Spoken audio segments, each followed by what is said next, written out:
All right. Welcome to my first Magic podcast. Um, I'm a Magic fan since 2013. I kind of got into it since the start of the rebuild, since they traded Dwight Howard. And ever since I've been a diehard Magic fan, I do live in Canada. And yes, I'm not a Toronto Raptors fan. So leave me alone. Okay. No hate on Magic fan. Okay. All right. I'm joined by a special guest, Omar. He has his own podcast named Big O NBA Omar. So his link will be in the description. So after this video, go make sure to like and subscribe to his channel. How's it going, bro? I'm good. Thank you for having me. What's up, guys? It's your boy Omar, and Magic fan as well. Tough, tough season, but future is bright. Let's talk about it. All right. So the beginning of the season, everything seemed perfect. We start off 4-0, the best the franchise has ever gone off to. And then we go 6-2, and then Markel goes down. And then after that point, I think we all realized that things weren't going to be the same. We had a less chance of making the play-in tournament. And then soon after, Aaron Gordon goes down, Chuma Okeke, Cole Anthony, James Ennis, Evan Fournier. The list goes on and on. And after that, it's pretty clear there's no chance we make the play-in tournament. We start the tank train. And then at the trade deadline, we trade Nikola Vucevic, Evan Fournier, Aaron Gordon. We got some good returns. I think the big shock was Nikola Vucevic. I thought his time was coming to an end just because he played with Fournier and Gordon for so long. So it was like, if you trade those two, might as well trade Vooch. I know a lot of us wanted to see what he could have done with Markel and J.I., with the rest of the young core that we have. But the front office thought it was time to move on from him too. So for Vooch, we got Wendell, we got Otto Porter Jr., we got 2 picks, one of them being in this year's draft class. For Aaron Gordon, we got RJ Hampton, Gary Harris, and I'm pretty sure that was it, right? Gary Harris and RJ Hampton. We also got a first rounder, 2025. We got a first round. I think it was 2025, right? Yeah. Okay, 2025 first round pick. And then for Evan Fournier, we got 2 second round picks, right? But we also did create a trade exception, which was the biggest thing from that trade. Exactly. Okay. So we did get some good returns, but it was sad to see Vooch go, especially Vooch, because we knew there was a good chance Fournier and Gordon were gone, but we really didn't expect Vooch to go. On the second he was traded first, then nobody's safe on this roster. I expected Terrence Ross to be traded. I expected James Ennis, Kem Birch. Ennis ended up staying. Kem Birch stayed, but we ended up buying him out later on. He'd end up signing with the Raptors. And it's clear that this team wants to go in a new direction. And I can't blame them because I wanted to as well. We stuck with that core for so long. I don't blame them for doing it. Vooch, Fournier, and Gordon meant a lot to this franchise over the past couple of years, and they gave everything they had. Yeah, I don't know about Aaron Gordon, but Fournier and Vooch gave everything they had to the city, and I respect them. I was a big Fournier hater, not the character of Fournier, but the way he played on the court sometimes just pissed me off so much. But I did respect what he brought because every game he brought his best. He truly did. He was a great shooter. He knew how to finish around the basket. He was a great playmaker. Him and Vooch had great chemistry together. But eventually, when something isn't working and you keep doing the same thing many years, eventually the management's gonna blow it up, and that's what we saw this trade deadline. So I don't really blame them for that. I'm excited for this team's future. I don't know if everybody on this team is gonna stay next year because we do have a lot of young guys, and a lot of us are thinking maybe we need to bring in some more veterans. But I do love the young core we have right now. What were your thoughts about the trade deadline?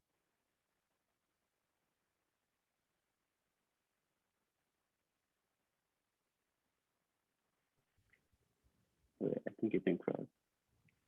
What was that? Oh wait, what were your thoughts on the trade deadline?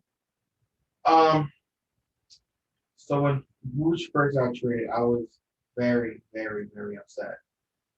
I actually thought Vooch was gonna stay long term. I thought it was gonna be an easy transition between Vooch and Mo, but I'm clearly wrong.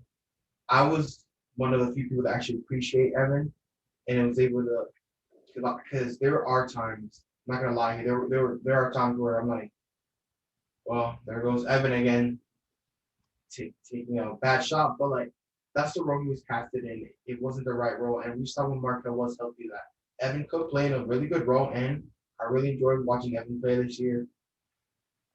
Aaron Gordon, I died on the Aaron Gordon hill. It looked like a fool, especially after what he said. But in his recent comment, where he said a lot was changing after Rich DeVos passed, very, very interested to see what's happening behind closed doors. Because there might have been something that forced the front office to make the move that they did, but we'll never know that. But as seeing the what we got from them play out in these last a good games, a good handful of games to be able to see what they're like. I'm actually very concerned. I am concerned.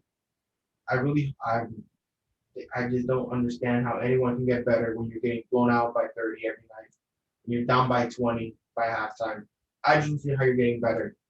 I don't understand how RJ Hampton is going to get better when defenses aren't playing anymore. When you cut the lead down from 30 to 16 in the fourth quarter because they stopped playing, you're not getting better by doing that. Yeah, So no, you're right. You need some veteran leadership. yeah, that's what I'd be very surprised if the Magic make both draft selections this year. If they get Yeah, the Chicago pick, I'd be surprised if they make that selection. that's true. I think another thing like about that is that because I was in the beginning, I wanted our team to go fully young, but now I'm seeing that not that they weren't ready, but maybe some of the you need more veterans to help groom these young guys because the fact of the matter is like a good third of our roster is rookies. Chuma, Kiki, Cole Anthony, RJ Hampton. I mean Chuma, he was injured last season, so he didn't play. This is real rookie season. 3 of the good 10 players of the rotation who are important pieces are rookies. So them and Cole Anthony's been out for almost a month and a half with an injury. So he just came back. He's come from like 10 games ago. He came back from a rib injury. So he's still getting into his groove. RJ Hampton's he's promising. I love his athleticism. He's a high flyer. He brings energy and all of that. And I'm excited to see him play. But man, it kind of hurts when we keep getting blown out by like 20, 25, 30. Like it's pretty bad. It brings you back to those 2013, 2014 days. And that's not good. Those were not good days. But then I do understand that, we're young. Markel and JR aren't playing. Terrence Ross, Ennis, veterans who would make an impact weren't playing. They're injured right now. But yeah, you're definitely right. We need veteran leadership to help the young players. How mad would you be if they were back and Hampton was playing less because Ennis was playing? Okay, I'd be upset. But I'd be upset just because I need to see what we have in our young players. And if they can't do anything in 15 to 20 minutes of playing time, I'm not talking about garbage playing time. I'm like being part of the rotation playing time, 15 to 20 minutes. Then it's almost like, okay, you're not showing us anything, so why should we keep you? You may be a rookie, but if you're playing X amount of minutes, you better be able to show something at least on a consistent basis. I do want our veterans to play more, like maybe not more minutes, but they have to be integrated into the right rotation. Because like we've seen recently, if you play Chasson Randle and Mo Bamba, I don't know what you're planning to accomplish. Because Chasson Randle isn't a playmaker, barely plays in the pick and roll. He's not even that great of a shooter, and he hasn't done much since he's come to the Magic. To be fair, he's the only other healthy point guard right now. Okay, that's true. He is the only other healthy point guard. But I mean, his style of play just doesn't fit well with the young guys. I mean, sometimes I see him give it to RJ Hampton and he'll let him run free with the ball.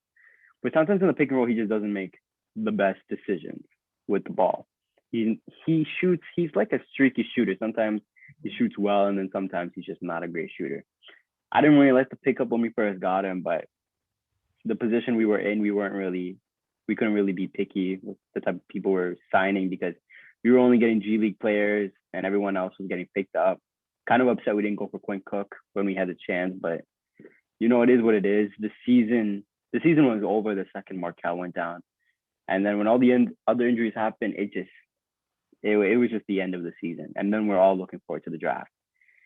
So, talking about the draft, this upcoming draft. I have one question. One question. Before we move on to the draft, you did mention that this team needed veterans and how a lot of these veterans are free agents or upcoming free agents and might not bring back. I have a question. Do you remember back in the year that Orlando went on the Rob Hennigan era, went 35 and 47? We had the starting five of EP, Victor, Tobias, AG, Vooch. You remember who was off that bench? You're talking about when Scott Skiles was the coach? Yeah, Scott Skiles was that coach. I think we had, who do we have? We had Brandon Jennings, Ilyasova. Before we traded Tobias. Before Jason Smith? So we were looking at, I'm pretty sure, Dwayne Dedmon, very young. Maurice Harkless, very young. Evan Fournier, at that time, very young. Mm-hmm. And this is the issue where you have your 8 most promising players playing with no leadership. I love Channing Frye. His personality, love it. But he was never that leader that the team needed. So the team never developed past that year. Management panicked, moved out everyone. And now I feel I'm very concerned with this roster, how it's starting to pan out the same way. Especially if you lose Otto Porter this offseason, of having very limited veterans and start to pick up bad habits, and then you start having losing years after this. I feel like the thing I can say to that is when we had our young players back when we had Scott Skiles, those players didn't have the potential these players have. Alfred Payton's potential was not very high, especially because he never developed a shot. He was a really great playmaker, especially his and AG's chemistry. We saw lobs daily, bounce passes to Gordon daily, but his shot was never improving. You know what I mean? So I feel like when you have young players who just don't have high potential. You very conveniently picked EP out of that group. Who had the least potential out of those 5? There's more. There's more. All right. Let's so we had Alfred Payton. Oladipo didn't become an all-star. Tobias Harris is a great player now for Philadelphia. But Tobias was great, and he was great with the Clippers, the Pistons, and in Philly. I think he just became more of a consistent scorer. When he was with us, when he came to us, he was not much. It was only when his role got expanded that he really started to show up.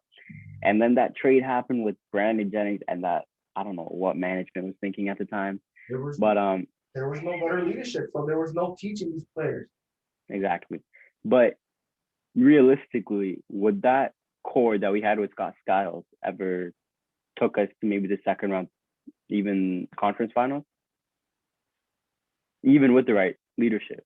If you put in the right veterans and you trade some of those players when they still had potential, possibly.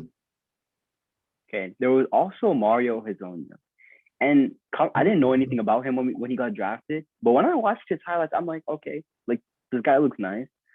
Then his rookie year happened and he forgot how to shoot and all that, man. Scott Skiles broken. Oh, you think it was due to Scott Skiles? The same way how James Bowen broke Wendell Carter. Wendell Carter Jr., that's true. I mean, because we saw him in the summer league. He was confident in the summer league. Well, at least summer league, he was confident in the summer league. He hit the game winner. Mm-hmm. He did. I think just the coach Scott Skiles was broken. How exactly? You know what I mean? Like, because I feel like he would play 5 minutes, make a mistake, and get game. That's true. I feel like his last season in Orlando, he played actually well. Do you remember that? His last season in Orlando? I remember him making a couple of clutch shots, but wasn't all that defensively, which is why Scott Skiles didn't really get along with Mario. That's true. And I mean, we had Aaron Gordon at the time. It was at that time, I guess. We didn't really have any other young players besides Oladipo, Fournier, and Vooch. But I mean, with Oladipo, he was never going to progress because when you have Evan Fournier and then you're splitting time with him and you can't really decide who you're going with, they should have went with Oladipo from the beginning, but they ended up putting. That's using hindsight because Evan Fournier's shooting ability Mhm. back then was far superior to Victor's, and that's why they did that. But again, if you had swapped out Evan Fournier with an actual quality veteran, Oladipo would have maybe he would have never reached Indiana, but he would have taken steps forward. Yeah, no, I agree. Because you do want to have that veteran leadership that like teaches you the little things that count, like the things Ken Bergkamp does. You know what I mean? The hustle, the second chance points, the rebounding. It's all valuable. You know what I mean? And coaches take that into decision making when they allocate the minutes. But And that's why you frankly, saw. Mhm. Ken never had the experience of playing with a team that reached high heights to teach Mo. And this was Exactly. on the Vooch as well. So it's not like he could have taught Mo. But again, let's say you want to talk about the draft. Let's see the Magic drafted Jalen Green. What is RJ Hampton going to teach Jalen Green? That's true. That's true. But I mean, I feel like because if we're comparing, we can kind of like talk about Tatum too. He was kind of like a polished scorer, but when he got to Boston, there was really no one there to lead him. But like I'm not comparing Green and Tatum's talent, but If there you was only act, Jalen Brown there. but if you they had guys like Avery Bradley on that team, Evan Turner, who were all veterans that were able to teach Tatum. Marcus Smart was there. I think they left before Tatum got there. There had to have been veterans because you don't get Jason Tatum without having I because Marcus Smart was drafted before Tatum. Yeah, Tatum was drafted in what 2018. It's the same draft as Markel, right? Yeah. Okay, yeah. But I mean, like Tatum was already even in the summer league, you could see he was a polished scorer. You know what I mean? So I mean, I feel like if we did go for someone like a Jalen Green, like he know what to do because he is that go-to player. He's not like that 13, 14 point per game scorer coming out of college that, doesn't he's not really that go-to scorer, but he can just play well and his potential's high, the typical targets the Magic go for, at least with Jeff Waltman and John Hammond, they've always seemed to go for the people who can defend, have a long wingspan, who has the potential of being a good scorer. But then you saw them draft Cole Anthony last year, and that was like the real first guard pick they've ever taken with the top pick, and I was so surprised. But I was really happy with the pick too, and it seemed to work out so far. I mean, he's had shooting inconsistencies, but I mean, he is a rookie. He's great around the paint though. His finishing ability is really strong. His playmaking is great. That's He has, very high recency bias. I remember Cole Anthony missing so many layups. I mean, like And I do want to say he's this about his shooting. Cole Anthony seems to be in a shooting rhythm before he suffered the cracked ribs. So I'm just counting this off to rust, and he's still getting back into rhythm. But it is good to see now that he's finishing better around the rim. that's true. That's true. And so talking about the draft, let's talk about this upcoming draft. This draft and draft lottery, let's just put it together, is going to be one of the more important dates in Magic franchise history. This is And really gonna. this Sorry. this lottery is going to determine the future of this group. Exactly, it's going to determine the future.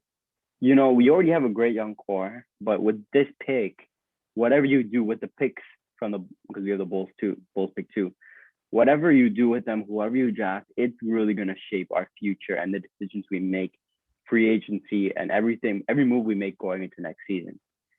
So I have a draft board right now that has the top players in this year's draft. Let me share my screen. Okay.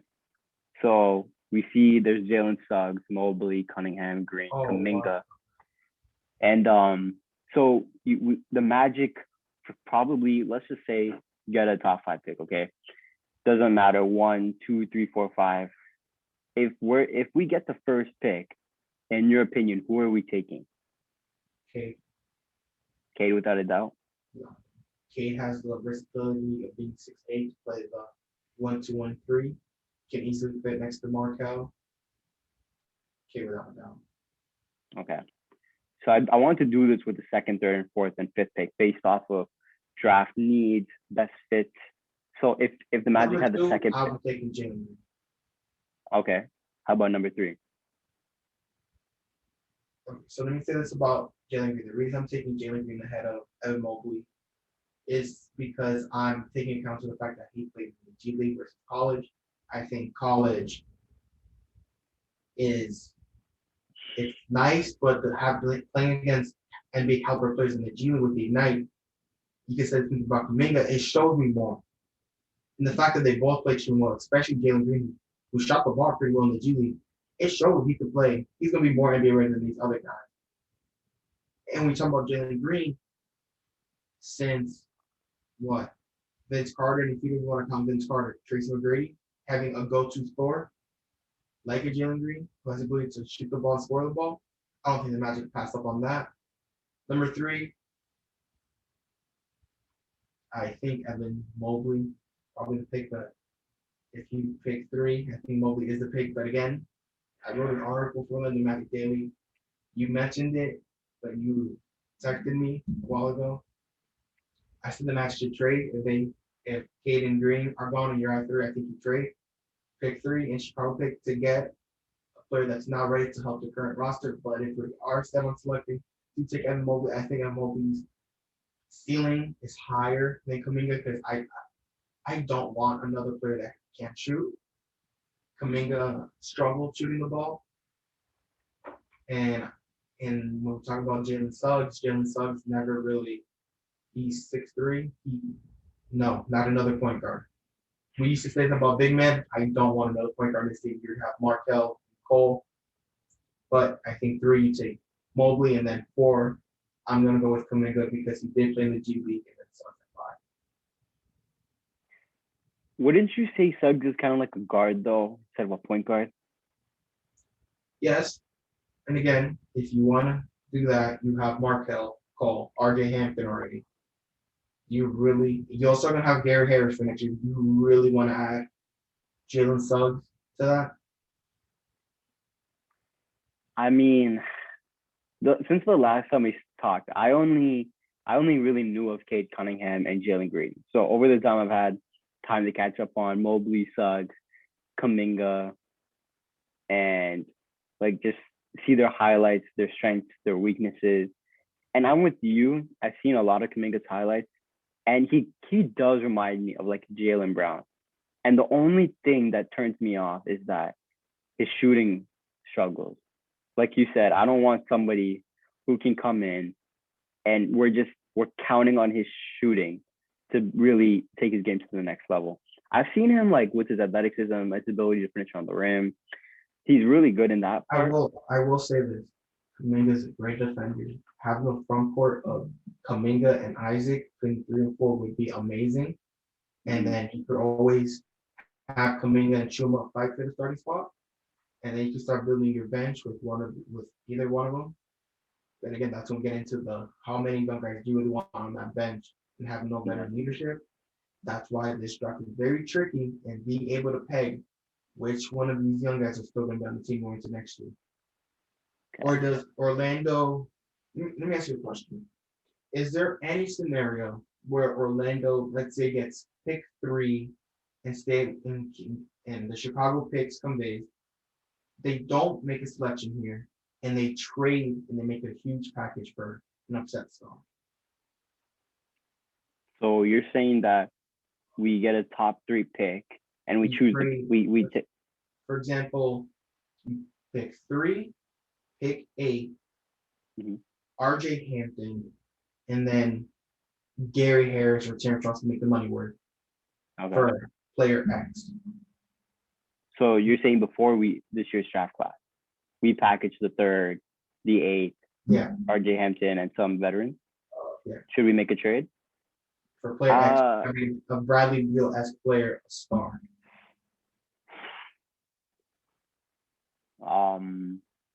No.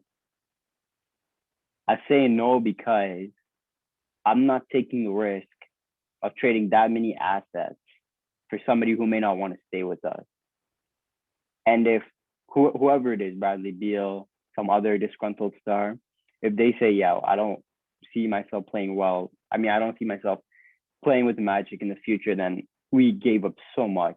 I mean, so much for like a good, really good star who could probably help us a lot. But when you're talking about that third pick, I mean, you're looking at least Green, Mobley, uh, some good. You have good options at number three, so many, and I don't really want to give that pick up. You know, we've always talked about, especially you brought it up. You know, the odds sometimes don't work in the Magic favor. You know, 2013 we were supposed to get the first pick, we got the second pick. 2014 we fall one pick behind, if I'm not mistaken, right? We got Aaron Gordon, but we're supposed to have that third pick. Instead of Embiid. 2015 we were supposed to get that fourth pick, which was Porzingis, but we got his own, yeah.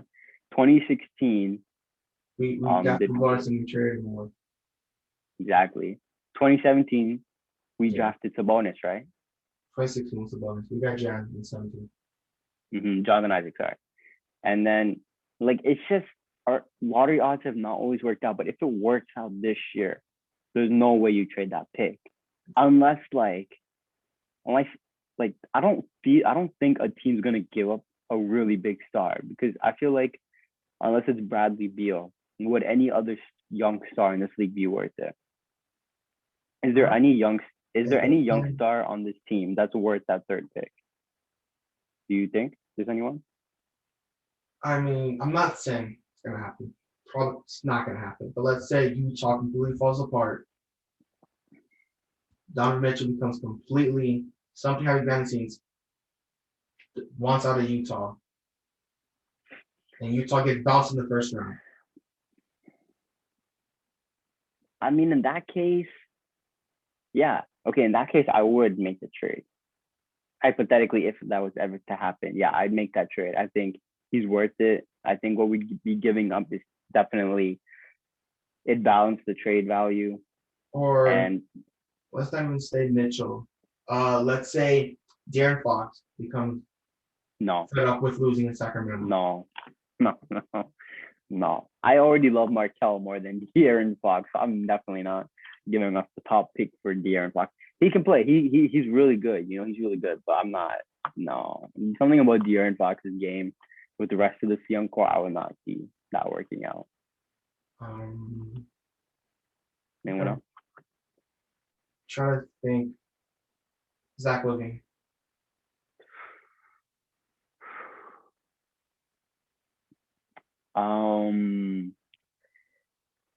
Yo, that's tough, bro. You're not making this easy. Okay, yeah, I'd make the trade, but I'm not giving up too much. I'd give up that third pick, the eighth pick, and a young player. That's it. Maybe RJ Hampton, Cole Anthony. I'm not giving up any more. It might take more to get maybe a veteran. I'd be cool with that. Terrence Ross, Gary Harris, but I'm not giving up Markelle, J.I., Bamba, Wendell Carter Jr., Chuma. No, I feel like what we give up already is it's equal value. Okay, so I'm gonna ask you about a couple of these young guys later, but after we're done with the draft. That's interesting. That yeah. So go. What were you gonna say? That I'm completely mixed about the draft. I think if you can pick one, then yes, you take Kate, but because he has the versatility. But again, he had Mobley. Jalen Green has the potential to be that scorer, but again, the log jam that's gonna occur. Got to make a decision.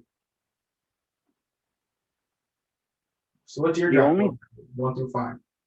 So if we had the first pick, I'm going with, like you said, Cade Cunningham. I think he's just too much of a scorer to let go. He can get you buckets down the line. He is that go-to person that we've always just desperately needed on this team. And his just talent overall. You just can't pass up on that. 2, I would take Green as well. I love his game. Especially you mentioned playing in the G League is so tough. But he was able to also be that go-to scorer. His athleticism is off the charts. His shooting is amazing. Shoot the free throw very well. Everything about his game just works perfectly. I think he'd be amazing next to Markelle. I think they would really regardless of Markel's shot, comes through next season, I think they would play well off each other. Three, I'm going with Jalen Suggs. I watched his highlights. I watched his highlights recently, and I really like his game. Not just because of the game winner, but because his 3 point shot is actually like good. It's not amazing, but it's not like Alfred Payton, Aaron Gordon jump shot, like 3 point shot coming out of college is actually like decent. And he has that mentality of just going for it. You know what I mean? He brings that energy. He has that defense. He's just that overall team player. And I think he'd also play well to Markel, but off of Markel. Four, I'm going with Evan Mobley, but I really don't want Evan Mobley. We already have Wendell. Mo Bamba starting to really show us what he can do. Why get Mobley? I've seen his highlights.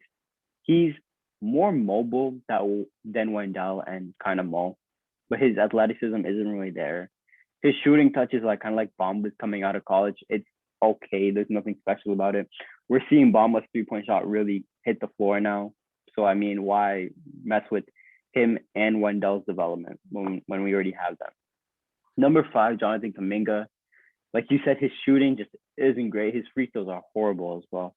He can do so many other good things though, but this isn't the draft to screw up. You know what I mean? Like we talked about, this is an important day in Magic franchise history. I feel like you'd be messing it up taking, unless you do have the 5th pick and then you have Kuminga, then you can't go wrong there because he is talented. The Magic fall to 5 and they take Kuminga, I'll still be pretty happy because I'm still very high on Kuminga. I would be too. Yeah, exactly. He's not that player that I would trade up for, but if he landed to us, there's nothing wrong with that. Like you said, him and Jonathan Isaac would probably play well together, especially if Kuminga is able to develop that shot and Jonathan Isaac continues to improve his shot, which we saw in the bubble he did. So I have no doubt he'll continue working on that. But I just wouldn't, besides Jalen Green and Cade Cunningham, if we have I would not trade up for any 3 of those guys, and Kuminga, Mobley, or Suggs. The only people I trade off for is Jalen Green and Cade Cunningham. Package that 5th or 8th pick that we get from the Bulls and trade up. That's the best you can do. I'm scared about that Bulls pick now because they've been playing pretty trash as of late. I didn't think they're going to be this bad. Even before Zach LaVine got taken out due to health and protocol, they lost a lot of games. And I don't think management expected them to be bad. So I can't really blame them if the Bulls, I'm not going to even say that because I'm not going to speak it into existence, but the Bulls getting that top 4 pick seems more likely and likely every day that goes by. Especially OKC, they're like right behind us. We can't afford to win games now. We cannot afford to win even 1 game because OKC's on a massive losing streak, and I'm not taking that chance of falling again in the lottery. OKC, Ben Horford, SGA's hurt, and here they're tanking. They're pulling off what Philadelphia did, which I'm not gonna disrespect OKC like that because it's just 1 year, but they're benching veterans.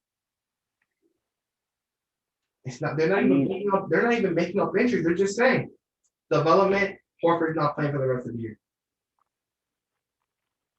I'm scared because we've lost a lot, so I've wanted to win here and there, but we can't even afford that now.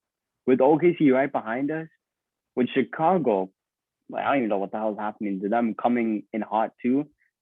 This lottery race is fast. People are coming for that lottery spot because they know how valuable this draft is, how deep this draft class is. And we can't afford to win games now. You can afford to make the games competitive and close, but you cannot win these games. You know what I mean? So if you got to put Dwayne Bacon out there in the final 2 seconds, okay, to take the game-winning shot, all right, I'll accept that now. But yeah, we can't afford to fall in the lottery. I will say if we do, yeah. I'm not worried about winning games. It's getting blown out every night anyways. But I will mention this about the 3 teams we're still ahead of. Houston's gonna be the worst team in the league. Not gonna be close. But Detroit and Minnesota. Carl Anthony Towns became upset about something because now that they're getting healthier, Cat came out and now in terms of wins, we're tied with Detroit, and we're in Minnesota only has one less win than us. So Minnesota's right there. And if we play Minnesota again, remember, Cole Anthony beat Minnesota early in the year. So as of right now, we have a tiebreaker. That's true. We do have, there is a tiebreaker right now. The thing is, if we do fall out of the top 3, 4 pick, we have that Bulls pick too. Granted, they don't get into the top 4. Then we have 2 lottery picks. So even if we fall, we could really package them and get up higher in the draft. The thing is, again, if the Magic fall out, are you really gonna trade it down in this draft? Mm-hmm. If you're Houston, are you really trading down? I mean, it depends. You could get 2 still really good guys. You have pick one. You're trading for pick 8, pick 6, and pick 8 if you have pick 1. Maybe not pick 6 and pick 8, but maybe pick 4 and pick 8, maybe. You know what I mean? But even in that case, I don't even think the Magic would want to do that either. Yeah, that's the thing. And the Magic fall out of the top 5, you get 6 and 8. If you have pick 2, are you trading for 6 and 8? I feel like you'd have to do your best because this is what we've been waiting for since Markelle Fultz went down. This has always been able to look forward to. This was the light at the end of the tunnel for Magic fans. This draft lottery and draft night. So if we fall a couple picks down, you need to package that pick and your Bulls pick and whatever the hell it takes to get into that top 3. Now, granted, again, Markelle, J.I., Chuma, and Bamba, they're off. I'm not trading those guys. Mo. I like Wendell. Sorry, wait, what'd you say? Mo's Yo, okay, I'm a Mo Bamba. That's fine. We'll talk about Mo here. That's cool. I'm not giving up those guys. I do like Wendell Carter Jr., Cole Anthony, and RJ Hampton. I love them, but if you could get to a top 3 pick, that 6th pick, for example, the 8th pick, one of RJ Hampton or Cole Anthony and a veteran should get you into the top 3 without a doubt. And I say you do that. Personally, when it comes to Cole Anthony, I think a lot of the little things matter. And Cole as a teammate, he's amazing. He's an amazing teammate. Mm-hmm. I think the reason in a couple of years when Brooklyn made the playoff, that team had fun. The culture was amazing. With the bench always up, that's something Cole Anthony brings. That's what Devin Kennedy did. So Markelle's doing now. And I just don't think you can move on from Cole when it comes to that, because you're always going to need that bench. The atmosphere matters. I love his energy, Cole Anthony. But I mean, if you had to include him in a deal, would you do it? Depends on the deal. Okay. Say the 3rd and the 8th pick. The 6th and the 8th pick wasn't enough, and they wanted a young player of our young core. Who's that one young player giving up? Just one. Who are you giving up? Well, if you say Bamba. We'll talk about Mo and Wendell Carter later, but you really, because again, what's a team?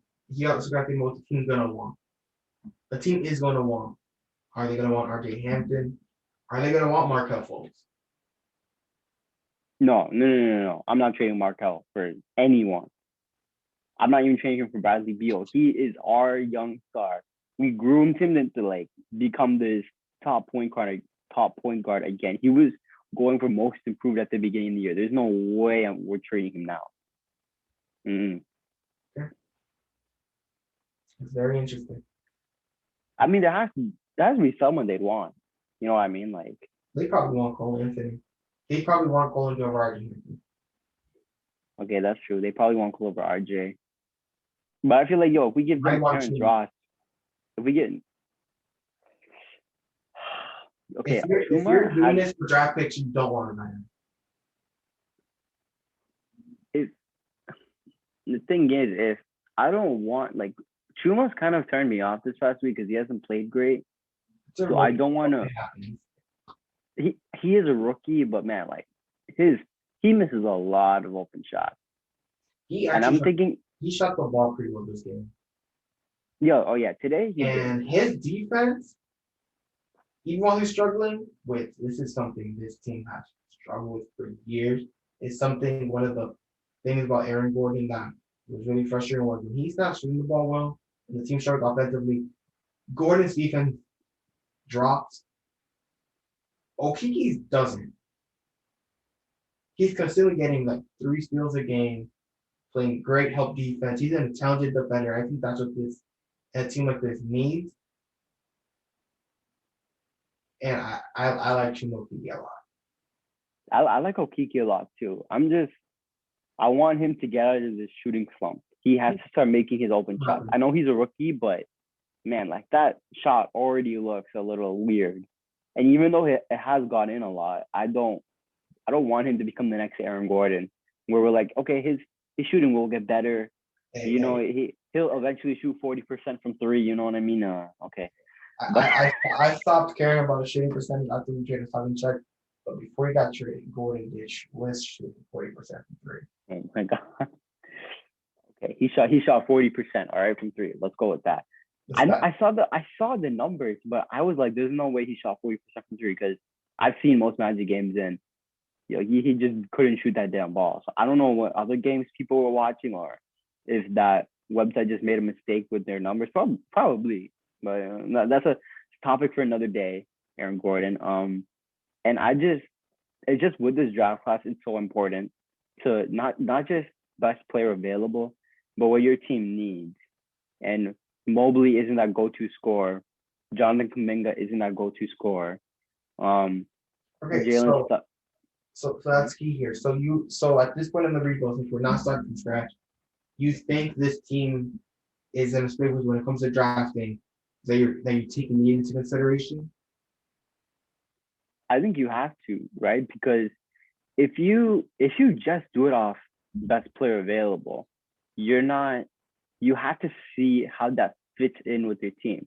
For example, if we had the fourth pick and we took Mobley because he was the best player available, how does that fit in with our team? You know what I mean? You already have Bamba, you already have Wendell. Is he going to play the power forward at times? Because we saw Clifford experiment with Cambridge at power forward. He mainly did that because a lot of our forwards got injured, so he had to put somebody at power forward. It didn't really work out. And I'm scared if we do draft Mobley and we don't get rid of one of Bamba or Wendell, he's going to try and attempt to make it work somehow. And I don't want to see that happen because it's going to mess with somebody's, if not everyone's, development. But I feel like you're right. Like sometimes you do want to go with best player available because sometimes you just need that star player on your team. We need a box office player. Cade Cunningham, Jalen Green, maybe Suggs. Like I feel like those three have box office written all over them. If we don't get one of the guards, I feel like we're really gonna waste this draft. We don't need power forwards. We don't need another center. We are stacked at guard. So I'm thinking one of Terrence Ross or Gary Harris is gone. You can't have both Terrence Ross and Gary Harris because we just have way too many guards. I personally don't want to get rid of RJ Hampton or Cole Anthony. I love them. I love them playing together as well. So I say go for a guard in this year's draft class. And if the best player is Cade Cunningham, you take him. If you feel like the best person that would fit well with your team is Jalen Green, you take Jalen Green. You can't go wrong with any one of those picks. I think Jalen Green and Cade Cunningham are going to be the best way to talk about their selection. Plus, they do fit, in my opinion, I think they're 1 and 2 in this draft. I think it's insane that people have Jalen Suggs ahead of Jalen Green. I just don't think they're really taking into consideration. I won't play in college, I won't play against NBA caliber players. Like, there's a reason the Ignite lost in the playoffs to the Raptors, Jalen Green. And Jalen Green still performed well. There's still levels to this, and Jalen Green showed me more than Suggs. True. But as you keep talking about Mo Bamba versus Wendell Carter Jr. So actually, I want to ask you about that. Okay. So I just have two questions for you. Okay. And you only get like 5 seconds to answer, and then we'll talk about your answers afterwards. Okay. So if you had to keep one of two, are you keeping RJ Hampton or Cole Anthony? Collington. If you had to keep one of two, Wendell or Mo, who are you keeping? Mo Bamba. Explain your answers. So I think Cole Anthony does the little things like I said, like the teammate. I think Cole Anthony has shown more with a jump shot than RJ Hampton has. And it's nothing against RJ Hampton and the Carter. I love them both. I think they both have great upside. And as a backup point guard, I think the Magic need one. I don't know how much longer Michael Carter Williams is going to stay here. And I think Cole Anthony has shown when Marco was up, he was going to work pretty well at the backup point. And RJ Hampton still has to learn. Like RJ Hampton, I think is going to need a veteran. I think RJ Hampton would learn greatly. Like if he was in Houston, I think John Wall would have been the perfect mentor. Because RJ Hampton right now has the speed, but he has to learn how to control it and like take his spot. That's what he has to learn. I don't think there's anyone on the roster here that'll be able to help him with that.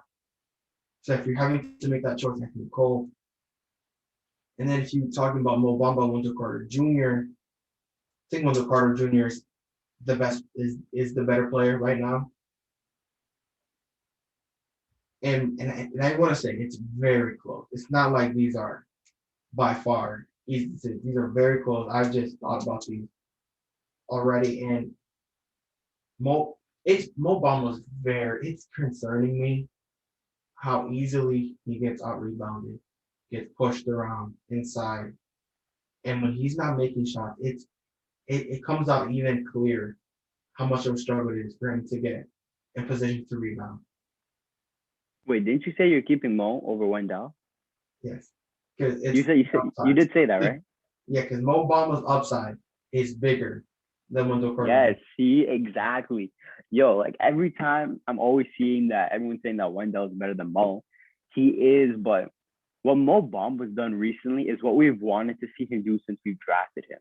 He's shooting the three ball well. Even when he wasn't against the Pelicans, he still ended up with 17 and 12 rebounds. You're right. He does easily get out rebounds. His defensive positioning has gotten better. He doesn't get bodied as badly as he used to. You can tell he's definitely putting in more work every day. He does need to touch up on the little things like just hustling and bringing more energy. But yo, his chemistry with Cole, he gets a lot. I don't know why he does, but he gets away with a lot of fouls. I mean, not as of late though. Not as of late. Before, he definitely. There was like 3 hip checks. He got beat, and instead of like using his arms to do, like he like body. I think it was Aaron. It was one of the holidays that drove in, and he got beat. Oh yeah. He just pushed him, yeah. And got away. I mean that's one foul though. He really contained his fouling today though. That's what I mean. He's getting better each and every game with the fouling, with the just not getting bodied as badly in the post. You know, he is getting better, and I've always wanted to see him play like this. We saw Cole Anthony and Mo Bamba connect for an alley-oop. This is what we've wanted. You know what I mean? And when you play him with the right players, like good things are gonna happen. He shouldn't always rely on that 3-point shot, and he should do more work in the post. Like today, he had a hook shot. I like to see more of that. You know, I don't know if you saw that play tonight. He got into the post and then he like airballed something. He like airballed like a floater or something. Do you remember that play? Did he get fouled? I thought he got fouled because it seemed odd that he missed from how close he was, but he missed it. And besides that, he played well today. The 3-point shot was well. He was just doing a lot of great things today. And this is what I've always wanted to see from Mo. Fair, the 3-pointers he made, they weren't garbage. They were down 25 at that point. Okay, that's true. But I think the most impressive one was the hook he had at the beginning. But I mean, sometimes he does play like very last minutes than Wendell, and he still like is able to do a lot of work. You know what I mean? There's even been games where he's played better than Wendell. So if I had to keep one of the two, I'm keeping Mo too. I'm not ready to let him go. I truly want things to work out with him. You know what I mean? Like I just can't see him go. I think so. This is the reason I hope they don't draft Mobley. I want to see next year keep both Mo and Wendell Carter and have them just battle. We need to see Bamba and Isaac. Bamba and I Isaac. want to see Mo put on weight while keeping his basketball shape. Not saying Dwight Howard. I don't know why people listen when I'm talking about Dwight Howard side. They come at me for it. But I'm not talking about Dwight Howard. Just to the point where you're able to battle with a Steven Adams or Enes Kanter and still keep his basketball talent. And I think that will make his talent look a lot better. He won't get as frustrated as easily. And then I think he'll be able to take the next step. But as this skinny frame, it's like, oh, we're losing these rebounds by we're losing the rebound by like 20 rebounds. And that's a big reason why we're getting blown out. Because Wendell Carter's motor at this point is higher than most. He gets better position, but he doesn't have most size. Yeah. And I think it's an issue when people say, well, if we can combine the two, it'd be great, but it's an issue when you're adding to Wendell Carter just happens to be most size. That says a lot about what most struggle with. Yeah.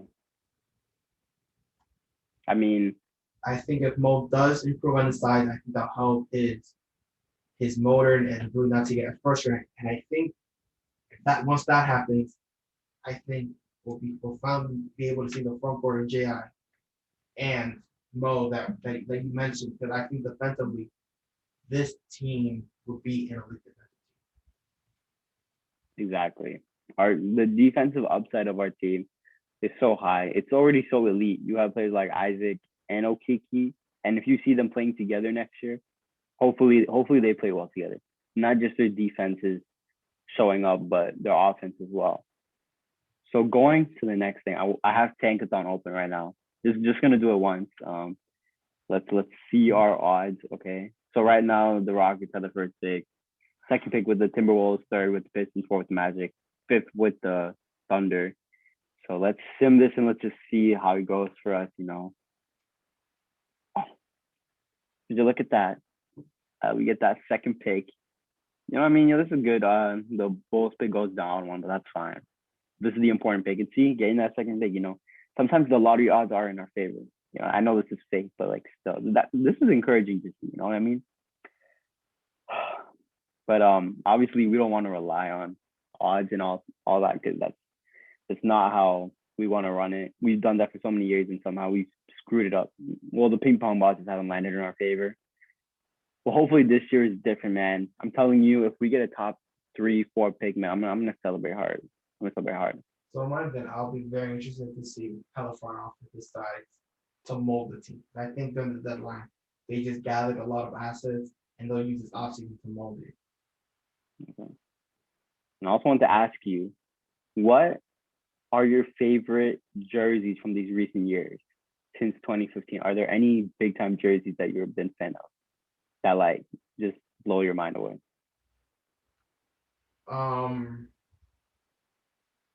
I want to say I hate the blue ones they're using right now. I think those are horrible.